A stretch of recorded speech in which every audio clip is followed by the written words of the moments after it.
कि जो अभी हमारे माननीय प्रवक्ता आदरणीय निगोरा यादव जी ने या अरविंद निषाद जी ने जो बातों को रखा, दो बिंदु को उन्होंने रखा कि इस तरह से राष्ट्रीय जनता दल टिकट देने के नाम पर जमीन के बदले में, जॉब के बदले में जमीन का तो मामला चल रहा था, वो सब लोग पूरे देश के लोग अवगत हैं, लेकिन टिकट के बदले में जमीन का उत्पीड़न अभी आदरणीय निगोरा यादव जी ने किया। और जिस तरह से अरविंद निषाद जी ने कहा कि वर्षों से जो पार्टी के झंडा ढोते थे, जिंदाबाद का नारा लगाते थे, उनकी हकमारी, उनके कार्यकर्ताओं की हकमारी करता रहा राष्ट्रीय जनता दल।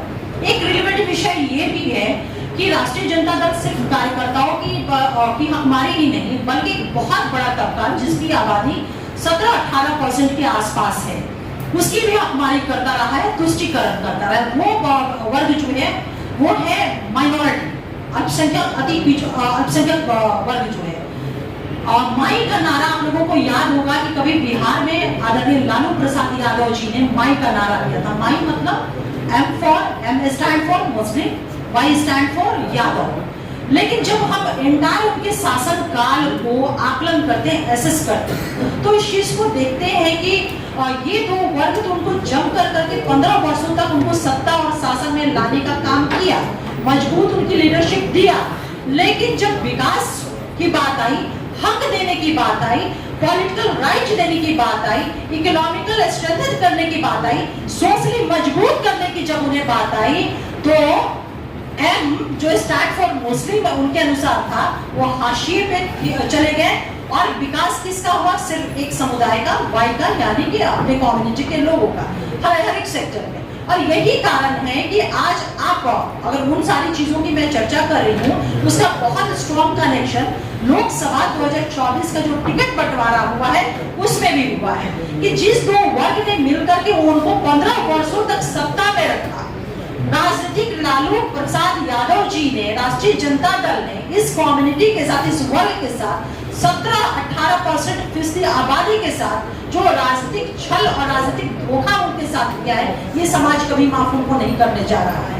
2024 के इलेक्शन में आप इस चीज को देख लीजिए कि ये 26 सीटों पे चुनाव लड़ रहे हैं ना, 23 सीट पे ये चुनाव लड़ रहे हैं।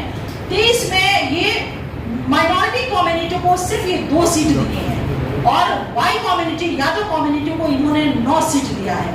यानी कि जो इनकी सोच, इनका जो कार्यशैली रही है, अल्पसंख्यक वर्ग के लोगों के साथ, 18% लोगों के साथ उनकी हकमारी करने का, उनका तुष्टीकरण करने का, उन्हें किसी पार्टी विशेष का डर दिखा करके और उनका वोट लेने का, वो आज भी उनकी नियत और उनकी नीति, उनकी सोच में ये नापाक इरादा आज भी इस टिकट बंटवारे को लेकर के झलकता है।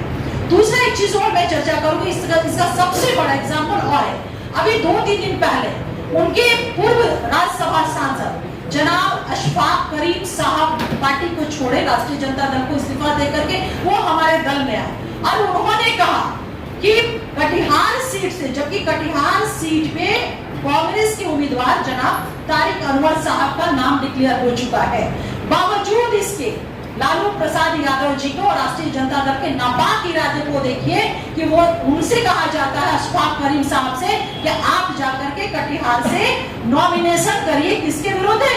महागठबंधन, इंडी गठबंधन के कैंडिडेट के विरुद्ध है। तो ये कितना बड़ा उनका एक नापाक साजिश है इस अति अल्पसंख्यक समाज के तबकों को लेकर के। तो अब तो कांग्रेस को सोचना है और कांग्रेस को समझना है, जो कांग्रेस बिना उनकी सहमति के, बिना उनकी इजाजत के मुंह खोलना तो दूर, सांस लेने की भी हिम्मत उनकी नहीं हो पा रही है, इतना बड़ा साजिश चल रहा है। तो मैं यही कहना चाहती हूँ कि इस बार के चुनाव में ये 17-18% का जो आबादी है, जो वर्षों से उनके शासन काल में शोषित रहा है, नेग्लेक्टेड रहा, तुष्टीकरण का शिकार हुआ, वो तो भला हो इस समाज का, इस बिहार का, कि नीतीश कुमार जी जैसा लीडरशिप मिला कि न्याय के साथ सबका विकास का जो उन्होंने संकल्प लिया था, उस संकल्प में तमाम वर्गों के डेवलपमेंट के साथ साथ ये 18% की माइनॉरिटी आबादी का भी जो हक था, राजनीतिक हक, सामाजिक हक, आर्थिक हक और शैक्षणिक हक, उसको 100% इंश्योर एंड कंफर्म किया है। तो आज आप लोग भी इस बात को महसूस कर रहे हो कि ये इनका समीकरण जो है ध्वस्त 2024 के इलेक्शन में होने जा रहा है। बहुत बहुत धन्यवाद। मेरा एक प्रश्न था मैम। राष्ट्रीय जनता दल के लालू यादव और नीतीश कुमार, ये लालू यादव और तेजस्वी यादव ने किया है। इसलिए जिस प्रकार एक उदाहरण मैं देना चाहता हूँ, अभी VIP के एक टिकट झंझारपुर में दिया गया, जिसमें अखबारों में निकला, चर्चाएं हुई कि गुलाब यादव जी को टिकट दिया गया और गुलाब यादव जी घूमने भी लगे। लेकिन इतनी प्रतियोगिता वहां शुरू हो गया पैसों का कि गुलाब यादव से बढ़कर डाक बोलने वाला व्यक्ति मिला, तो उस व्यक्ति को टिकट दे दिया। कई ऐसे, क्या बता सकते हैं तेजस्वी यादव कि वाल्मीकि नगर में किसको आपने टिकट दिया? कौन है दीपक यादव? कहां का उद्योगपति है दीपक यादव? यानी बड़े बड़े जो पैसा देने वाले लोग हैं, उनकी तलाश ये लोग करते हैं और पैसा लेकर टिकट देते हैं। बड़े उद्योगपति दीपक यादव, बगहा चीनी मिल का मालिक और कई कारखाने इनके हैं, तो ये दीपक यादव इनके मुरीद पैसे पर हो गए। तो हमारा ये कहना है कि राजनीति में जो धारा नीति लालू यादव और तेजस्वी यादव ने चलाया है, शायद ही कोई गरीब का बेटा राजनीति कर पाए, यह मुझको नहीं दिखता है इनकी नीति से।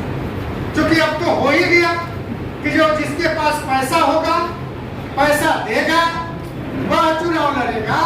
RJD में ऐसा नहीं हो रहा है। कार्यकर्ता उपेक्षित है, गुस्से में है। तमाम जो मेहनत करने वाले RJD के कार्यकर्ता है, तमाम लोग आज कह रहे हैं कि अब राजनीति करना बेकार हो रहा है, ये स्थिति है। इसलिए मैं बिहार के लोगों के सामने ये बात रखना चाहता हूँ कि RJD के लोगों से, RJD के प्रत्याशियों से सावधान हो जाए।